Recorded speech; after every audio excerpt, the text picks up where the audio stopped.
યોગદાન, સ્મરણપ્રયોગ એ બધું આપણે આગળ શીખી ગયા છીએ. આજે વિભક્તિની શરૂઆત કરીશું.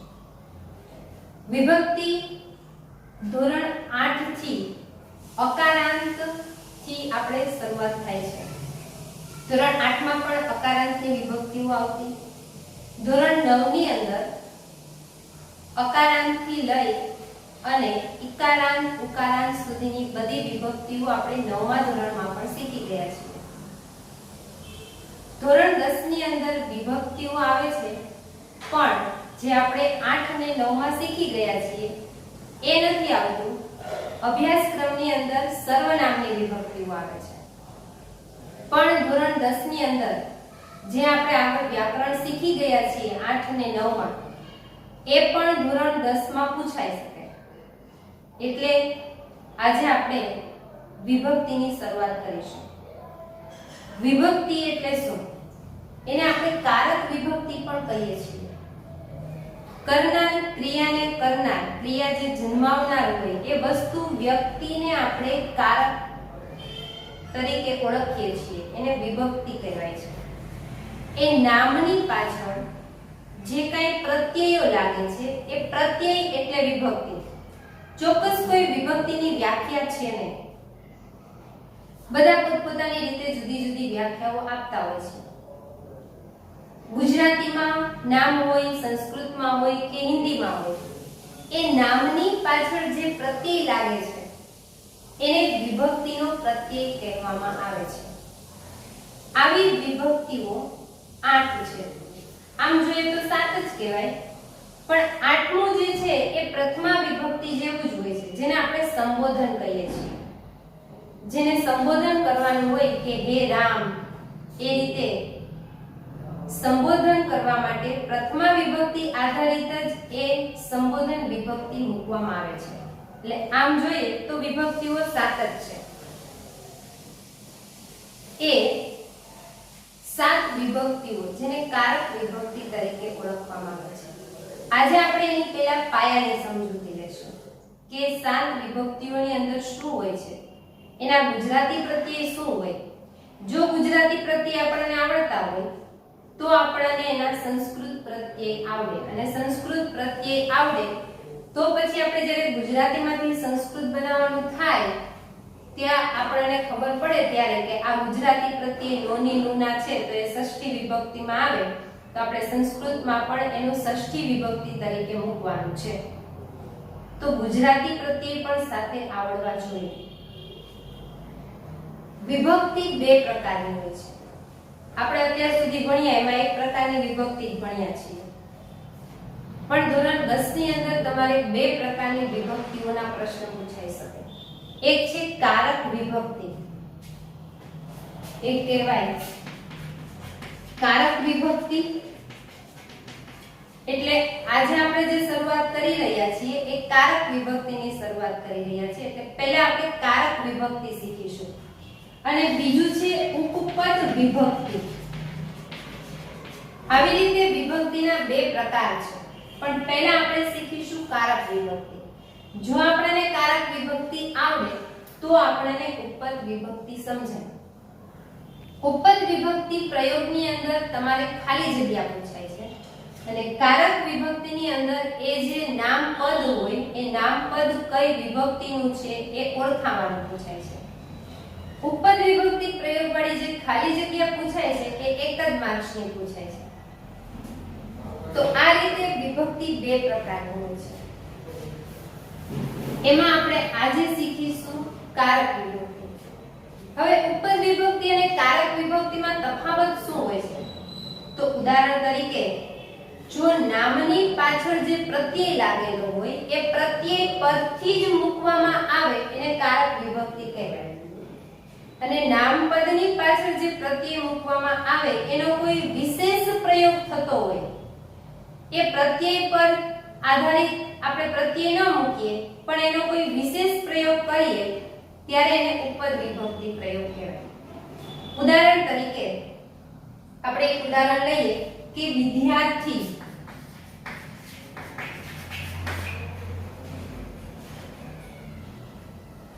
સરસ્વતીને પ્રણામ કરે છે. પહેલા તો વાક્યની અંદર ક્રિયા શું છે? તો કે પ્રણામ કરવાની ક્રિયા છે. આ છે ક્રિયા. કોણ પ્રણામ કરે છે? તો કે વિદ્યાર્થી. એટલે આ થયું કર્તા. કોને પ્રણામ કરે છે? તો કે સરસ્વતીને. એટલે જુઓ, સરસ્વતીને એની પાછળ પ્રત્યય લાગ્યો ને. વિદ્યાર્થીની પાછળ પ્રત્યય નથી, કારણ કે એ કર્તા છે અને કર્તાની પાછળ કોઈ પ્રત્યય હોય નહીં. સરસ્વતીને, આ ને પ્રત્યય પરથી આપણને ખબર પડે કે ને પ્રત્યય છે એ કઈ વિભક્તિમાં આવે? તો કે દ્વિતીયા વિભક્તિમાં.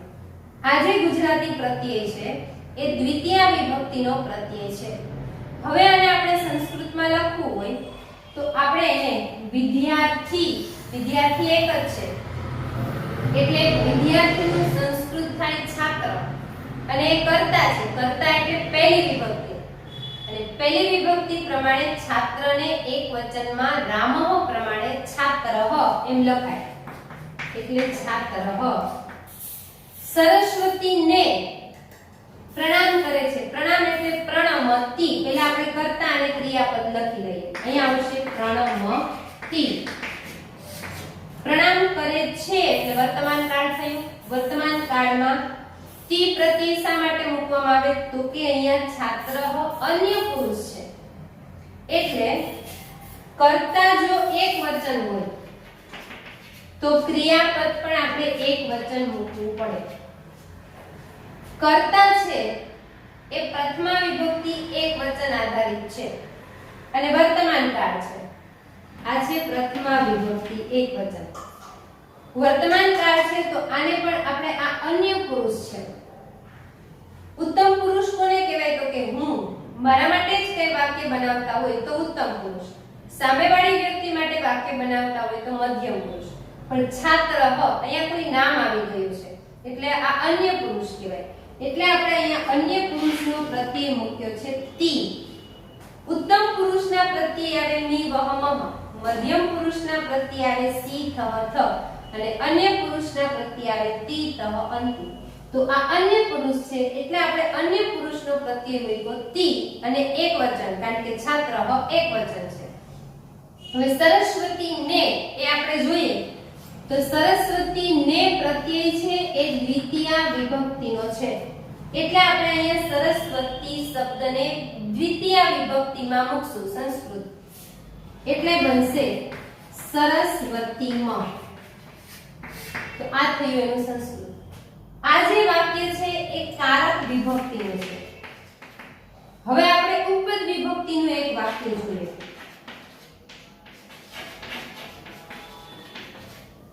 જો આપણે એમ કહેવું હોય કે સૈનિક દેશની રક્ષા કરે છે,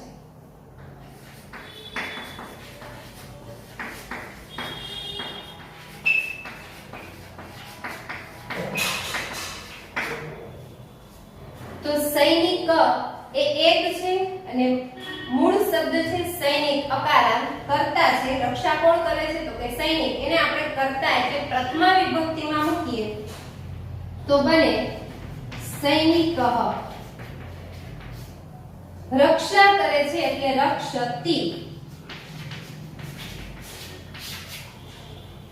હવે અહીંયા દેશ જે શબ્દ છે એની પાછળ પ્રત્યય છે દેશની રક્ષા કરે છે. તો દેશની એટલે અહીંયા આપણે ને પ્રત્યય છે એટલે આપણે આને બીજી વિભક્તિમાં મૂક્યો. આ ની પ્રત્યય છે એટલે નો ની નુના એ કઈ વિભક્તિમાં આવે? ષષ્ઠી વિભક્તિની અંદર આવે. તો આપણે અહીંયા દેશ શબ્દને જો કારક વિભક્તિ પ્રમાણે જોઈએ તો ષષ્ઠી જ વિભક્તિ આવે. પણ આનો વિશેષ પ્રયોગ કેવો છે? જો હું અહીંયા દેશને દેશસ્ય એમ લખું તો આ વાક્ય મારું ખોટું પડે. આમ જોઈએ તો ની પ્રમાણે સ્ય જ પ્રત્યય આવે ષષ્ઠી વિભક્તિનો. પણ અહીંયા વિશિષ્ટ પ્રયોગ છે, વિશેષ પ્રયોગ છે. શું પ્રયોગ છે? તો કે રક્ષ ધાતુ છે એ રક્ષ ધાતુ દ્વિતીય વિભક્તિ સાથે આવે. ઉદાહરણ તરીકે એવા બીજા ઘણા બધા ધાતુઓ છે કે ગમ ધાતુ જ્યાં જવાનું હોય એ જવાના સ્થળને દ્વિતીય વિભક્તિમાં મૂકવામાં આવે. રક્ષ ધાતુની સાથે દ્વિતીય વિભક્તિ આવે એટલે અહીંયા રક્ષ ધાતુ છે એટલે રક્ષ ધાતુની સાથેનો જે શબ્દ છે એ શબ્દને દ્વિતીય વિભક્તિમાં મૂકવાનો નિયમ છે, એવો વિશેષ પ્રયોગ છે. એટલા માટે આ દેશસ્ય છે એ ખોટું પડે અને એની જગ્યાએ આપણે લખવાનું થાય દેશમ. દેશમ એટલે આ બીજી વિભક્તિ પ્રમાણે લખાયેલું છે. આ દેશમ શબ્દ છે એ દ્વિતીય વિભક્તિ પ્રમાણે લખાયેલું, આ સાચું પડે. તો આ થયું ઉપદ વિભક્તિ પ્રયોગ. એટલે જ્યાં વિશેષ પ્રયોગ કરવાનો હોય ત્યાં ઉપદ વિભક્તિ પ્રયોગના નિયમો લાગુ પડે અને જ્યાં સામાન્ય જે પ્રત્યય આવતા હોય એના આધારિત જ આપણે એનું સંસ્કૃત લખીએ એને આપણે કારક વિભક્તિ તરીકે ઓળખીએ. વિભક્તિના પ્રત્યય તો આપણે જે કોષ્ટકમાં યાદ રાખીએ છીએ એ જ રાખવાના હોય, પણ એના ધાતુ અથવા અવ્યય આધારિત જ્યાં વિશેષ પ્રયોગ થતો હોય ત્યાં આપણે ફેરફાર કરવાનો હોય છે. આવા પ્રયોગ આપણે પાઠની અંદર પણ શીખી ગયા છીએ અવ્યય આધારિત. ઉદાહરણ તરીકે સહ, શાકમ, સાકમ, સમમ, અલમ આ જે અવ્યય છે એની સાથે તૃતીય વિભક્તિ જ લાગે. બાજુમાં ગુજરાતીનો પ્રત્યય ભલે ગમે તે હોય પણ એની સાથે તૃતીય વિભક્તિ જ લાગે. બીજું એક આપણે ઉદાહરણ જોઈએ.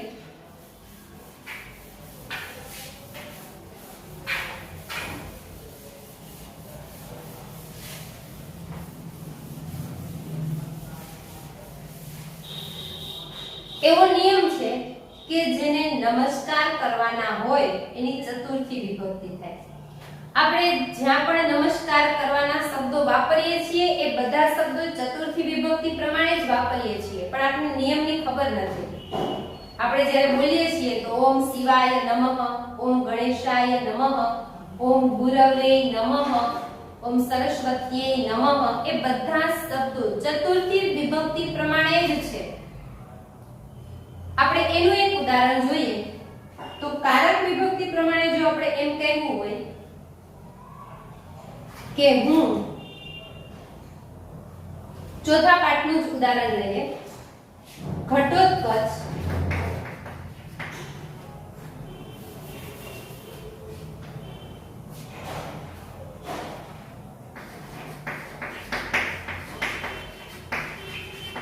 ધૃતરાષ્ટ્રને પ્રણામ કરે છે. આ છે કારક વિભક્તિનું ઉદાહરણ. ઉપદ વિભક્તિનું આપણે જોઈએ તો એવું જ આપણે બીજું વાક્ય લખીએ કે ગણેશને નમસ્કાર. તો જુઓ વિદ્યાર્થી મિત્રો, અહીંયા પણ ને પ્રત્યય છે અને અહીંયા પણ ને પ્રત્યય છે, પણ ધાતુ બંનેમાં અલગ છે. અહીંયા નમસ્કાર કરવાના છે, અહીંયા પ્રણામ કરે છે. બે ક્રિયા અલગ છે. અહીંયા પ્રણામ કરવું, નમસ્કાર કરવું એટલે આપણે આમ જ કરીએ, પણ ધાતુમાં ફેરફાર થશે. અહીંયા પ્રણમતિ આવશે અને અહીંયા નમામિ, નમઃ એ રીતે આવશે. ઘટોત્કચઃ એ કર્તા છે. કર્તા હંમેશા પહેલી વિભક્તિમાં હોય એટલે ઘટોત્કચને આપણે લખીએ ઘટોત્કચઃ અને પ્રણામ કરે છે એટલે પ્રણમતિ. ઘટોત્કચ એક છે એટલે એકવચનનો પ્રત્યય આવે છે તિ. હવે ધૃતરાષ્ટ્રને ને પ્રત્યય પરથી આપણને ખબર પડે કે આપણે દ્વિતીય વિભક્તિમાં મૂકવાનું છે. એટલે દ્વિતીય વિભક્તિમાં ધૃતરાષ્ટ્ર શબ્દને મૂકીએ તો ધૃતરાષ્ટ્રમ આ રીતે લખાય. અહીંયા પણ ને પ્રત્યય જ છે, પણ ગણેશ શબ્દને આપણે દ્વિતીય વિભક્તિમાં નથી મૂકવાનું. શા માટે? તો કે નમસ્કાર કરવાના છે. નમઃ અવ્યયની સાથે, નમઃ અવ્યયની સાથે હંમેશા ચતુર્થી વિભક્તિનો પ્રયોગ થાય છે. જેને નમસ્કાર કરવાના હોય એ શબ્દને આપણે ચતુર્થી વિભક્તિમાં મૂકીએ છીએ એવો વિશેષ પ્રયોગ છે. એટલા માટે આ પ્રત્યય જોઈને આપણે લખીએ તો ખોટું પડે. આ પ્રત્યય જોઈને આપણે એનું સંસ્કૃત લખીએ તો દ્વિતીય વિભક્તિમાં જ લખીએ, પણ એનો વિશેષ પ્રયોગ એવો છે કે જેને નમસ્કાર કરવાના છે એની ચતુર્થી વિભક્તિ થાય. એટલે ગણેશ શબ્દને લખાય ગણેશાય નમઃ. તો જ્યાં વિશેષ પ્રયોગ છે એને કહેવાય ઉપદ વિભક્તિ પ્રયોગ, અને જ્યાં સામાન્ય પ્રત્યય લાગીને આપણે જે લખીએ છીએ એને કહેવાય કારક વિભક્તિ. તો પહેલા આપણે કારક વિભક્તિ આધારિત શીખીશું અને પછી શીખશું ઉપપદ વિભક્તિ પ્રયોગ. પહેલા તો આપણને દરેક કોષ્ટકના દરેક વિભક્તિના જે કોષ્ટક છે એના પ્રત્યયો આવડવા જોઈએ. જો પ્રત્યયો આવડે ગુજરાતીના અને સંસ્કૃતના તો જ આપણને ગુજરાતીમાંથી સંસ્કૃત વાક્ય બનાવવું સાવ સરળ પડે. અને બીજું જે આપણે પરીક્ષામાં પૂછાય છે ઓળખવાનું એ પણ આપણે સરળતાથી એને ઓળખી શકીએ. પણ વિદ્યાર્થી મિત્રો ચિંતા ના કરો, આપણે એને સરળ ટ્રીકથી યાદ રાખીશું.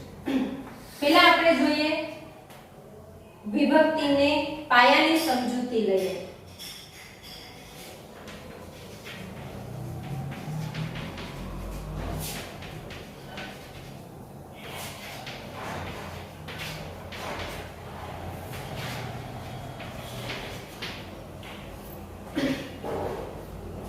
વિભક્તિઓ 7 આમ જોઈએ તો 8 હોય, પણ સંબોધન વિભક્તિ છે એ પ્રથમા વિભક્તિ જેવું જ હોય છે. એટલે આપણે 7 વિભક્તિઓ આધારિત પહેલા આવશે પ્રથમા. પ્રથમા વિભક્તિને કહેવામાં આવે છે કર્તા. કર્તા કોણ હોય? તો કે ક્રિયાનો જે કરનાર છે એને કહેવાય કર્તા.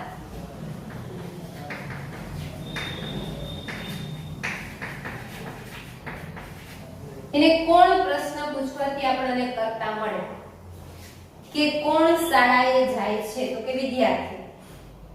રામ સંસ્કૃત પુસ્તક વાંચે છે. કોણ વાંચે છે? તો કે રામ. તો રામ છે એ કર્તા છે. ક્રિયાનો કરનાર હોય એને કહેવામાં આવે છે કર્તા. અને કર્તાની પાછળ કોઈ પ્રત્યય હોતો નથી. અને જો ઘણીવાર હોય તો પ્રત્યય હોઈ શકે એ, બાકી બને ત્યાં સુધી કોઈ પ્રત્યય હોતો નથી. રામ શાળાએ જાય છે, રામ ગુલાબ જાંબુ ખાય છે, તો એ જે મૂળ શબ્દ છે કર્તાનો એ નામની પાછળ કોઈ પ્રત્યય આવતો નથી. બીજી વિભક્તિ દ્વિતીયા,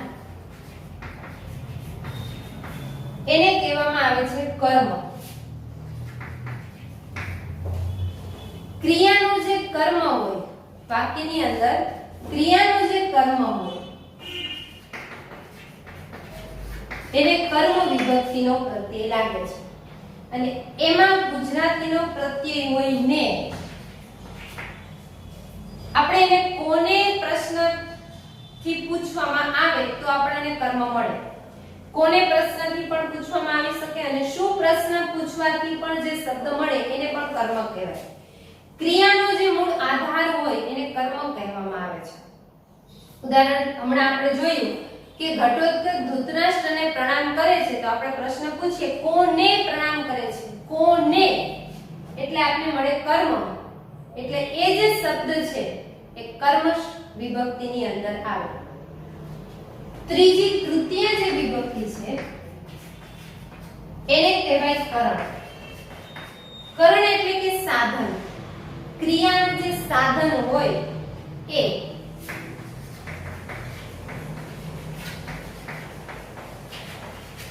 ઉદાહરણ તરીકે રામ પેનથી લખે છે, તો વાક્યની અંદર સાધન શું છે? તો કે પેન.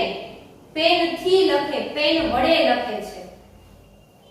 માળા, માલા દોરા વડે, સોય વડે માળા બનાવે છે.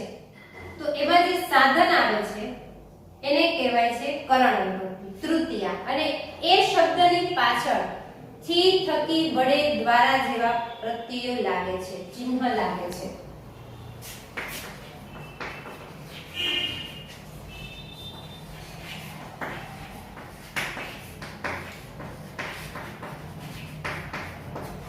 થી, થકી, વડે, દ્વારા, મારફત એનાથી કાર્ય થાય છે.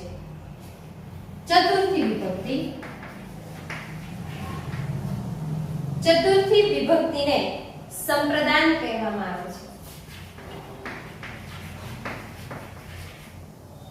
ક્રિયા જેને માટે થતી હોય એને કહેવાય સંપ્રદાન.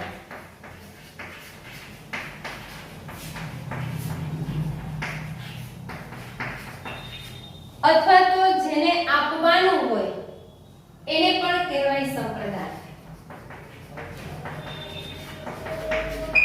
દાન આપવાનું હોય એની વાત છે. જેને આપવાનું હોય, ક્રિયા જેના માટે થતી હોય એ સંપ્રદાનની અંદર આવે. અને એના જે પ્રત્યય છે ગુજરાતી એ આવે માટે, કાજે, વાસ્તે, કરતા.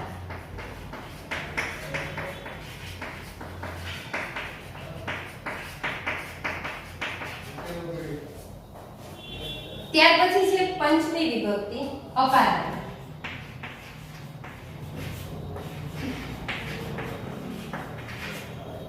બે વસ્તુ, વ્યક્તિ જે કાંઈ હોય એ છૂટું પડવાની ભાવના હોય, છૂટું પડતું હોય ત્યારે પંચમી વિભક્તિનો પ્રયોગ થાય છે. એક વસ્તુ બીજી વસ્તુમાંથી છૂટી પડે અને એના જે પ્રત્યય છે એ થી,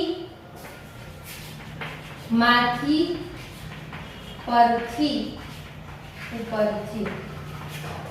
હવે વિદ્યાર્થી મિત્રો આપણને પ્રશ્ન થાય કે થી પ્રત્યય તો તૃતીયામાં પણ છે અને થી પ્રત્યય પંચમીમાં પણ છે.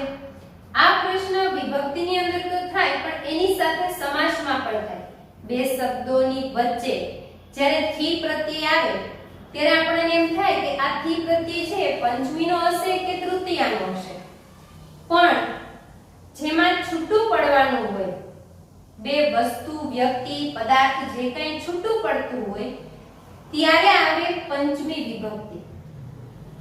અને જ્યારે એક વસ્તુ બીજી વસ્તુ દ્વારા થતી હોય, સાધન દ્વારા થતી હોય, એના વડે થતી હોય અને છૂટું ના પડતું હોય ત્યારે આવે તૃતીયા વિભક્તિ. ઉદાહરણ તરીકે આપણે કાષ્ઠખંડ વાળા પાઠની અંદર શબ્દ હતો કે નદીના પાણીથી વિખૂટા પડવું. તો નદીના પાણીથી છૂટું પડે છે. નદીના પાણીથી વિખૂટા પડવું વચ્ચેથી પ્રત્યય છે પણ નદીના પાણીથી જે કાંઈ વસ્તુઓ છે, વ્યક્તિ છે અથવા લાકડાનો ટુકડો જે છે એ છૂટો પડે છે. નદીના પાણી વડે નથી થતું. નદીના પાણીમાંથી શું થાય છે? છૂટું પડે છે. એટલે ત્યાં પંચમી આવે.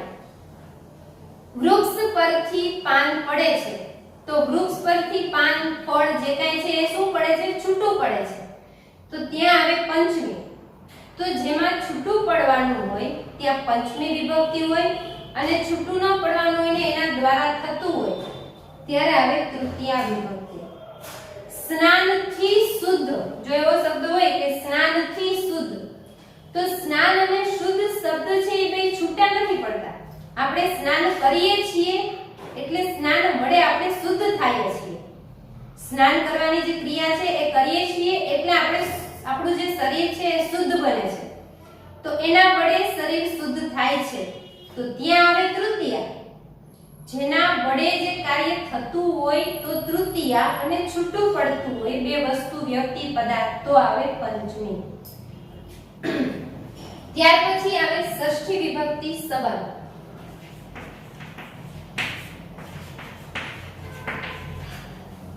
વ્યક્તિ, વસ્તુઓનો જો સંબંધ દર્શાવવાનો હોય તો ષષ્ઠી વિભક્તિ આવે છે.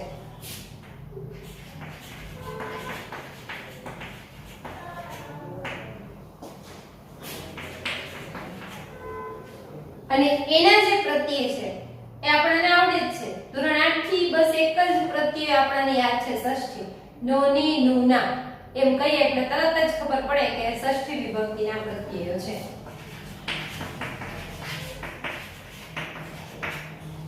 પછી સમાસમાં હોય કે વિભક્તિમાં હોય. ત્યાર પછી છેલ્લે સપ્તમી વિભક્તિ.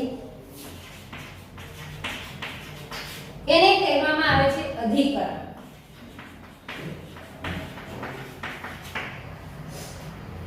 જેના આધારે ક્રિયા થતી હોય અથવા તો સ્થળ અને સમય બતાવવામાં આવતો હોય એ સપ્તમી વિભક્તિની અંદર આવે.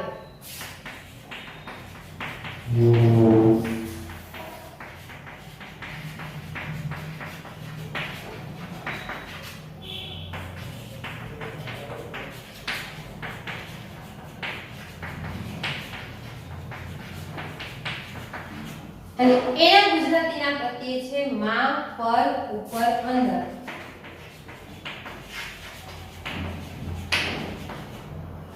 માં પર ઉપર અંદર અને છેલ્લે છે સંબોધન. સંબોધન છે એ પ્રથમા વિભક્તિનો જ એક પ્રકાર છે.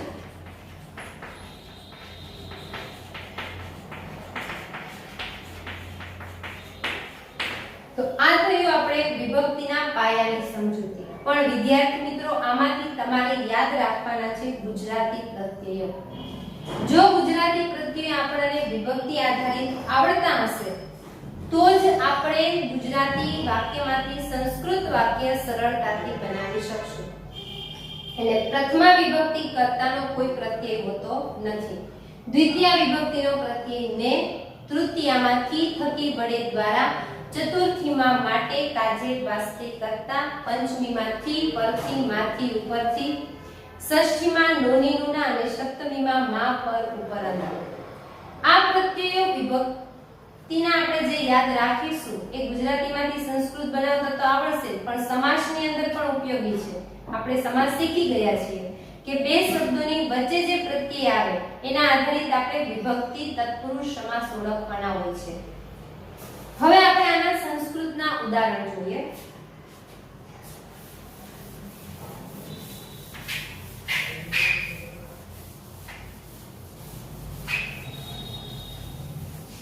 કર્તાની અંદર આપણે વાક્ય લખીએ રામઃ પઠતિ. ગુજરાતી થાય રામ વાંચે છે. કોણ વાંચે છે? રામ. તો રામ છે એને કહેવામાં આવે કર્તા. તો આ છે કર્તા, એની પાછળ કોઈ પ્રત્યય હોય નહીં. બીજું ઉદાહરણ,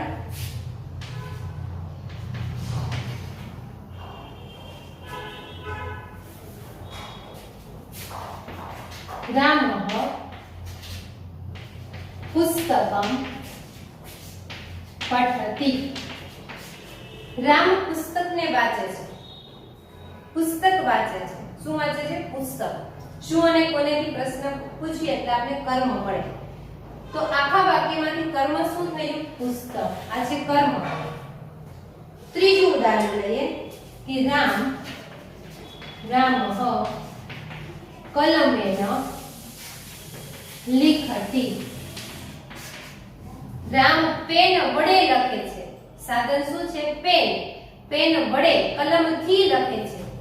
તો તૃતીય વિભક્તિ થઈ કલમે ન. ચોથું ઉદાહરણ લઈએ, રામઃ લક્ષ્મણાય દદાતિ. રામ લક્ષ્મણને આપે છે. જે આપે આપણે માત્ર ઉદાહરણથી સમજીએ છીએ. જેને આપવાનું હોય, જેના માટે ક્રિયા કરવાની હોય ત્યારે ચતુર્થી વિભક્તિનો પ્રત્યય લાગે. જેને નિવેદન કરવાનું હોય તો લક્ષ્મણાય ચતુર્થી વિભક્તિ પ્રમાણે છે. પંચમીમાં વૃક્ષાત ફલમ પતતિ. વૃક્ષ પરથી ફળ પડે છે. વૃક્ષ પરથી, તો વૃક્ષ પરથી એટલે વૃક્ષાત એ પંચમી વિભક્તિમાં છે. ષષ્ઠી વિભક્તિનું ઉદાહરણ લઈએ.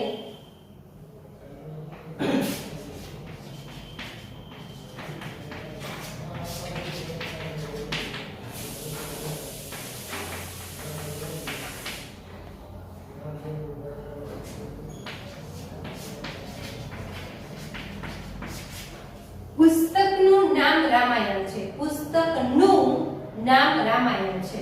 નોની નુના, તો એ શબ્દ ષષ્ઠી વિભક્તિ પ્રમાણે આવશે. તો પુસ્તકસ્ય એ ષષ્ઠી વિભક્તિ પ્રમાણે છે. સપ્તમી વિભક્તિનું ઉદાહરણ લઈએ તો પુસ્તકે અષ્ટો અધ્યાયાઃ સંતિ. પુસ્તકમાં 8 અધ્યાય છે. પુસ્તકમાં, માં એટલે એ શબ્દ થયો સપ્તમી વિભક્તિનો અને પુસ્તકે સપ્તમી વિભક્તિ પ્રમાણે છે. તો અહીંયા રામ કર્તા, પુસ્તકમ કર્મ, કલમેન કરણ, લક્ષ્મણાય સંપ્રદાન, વૃક્ષાત એ અપાદાન, પુસ્તકસ્ય સંબંધ અને પુસ્તકે એ અધિકરણ. તો આ રીતે સંસ્કૃત વાક્ય બનાવવા માટે આપણે ગુજરાતી વાક્યના પ્રત્યયો આવડવા જોઈએ. તો આ આપણે લીધી પાયાની સમજણ. હવે વિભક્તિની અંદર કેટલી વિભક્તિઓ હોય છે, એના કોષ્ટક કઈ રીતે હોય છે, એ બધું આપણે આના પછીના પિરિયડની અંદર જોશું. આટલું જે આપણે આજે શીખી ગયા છીએ એમાંથી ગુજરાતી પ્રત્યયો તમે બરાબર તૈયાર કરી લેજો. હવે પછીના પિરિયડની અંદર આપણે વિભક્તિમાં કેટલા કોષ્ટક અને કેવી રીતે હોય છે એ આપણે અકારાંત વિભક્તિથી શરૂઆત કરી અને શીખીશું. અસ્તુ જય હિન્દ.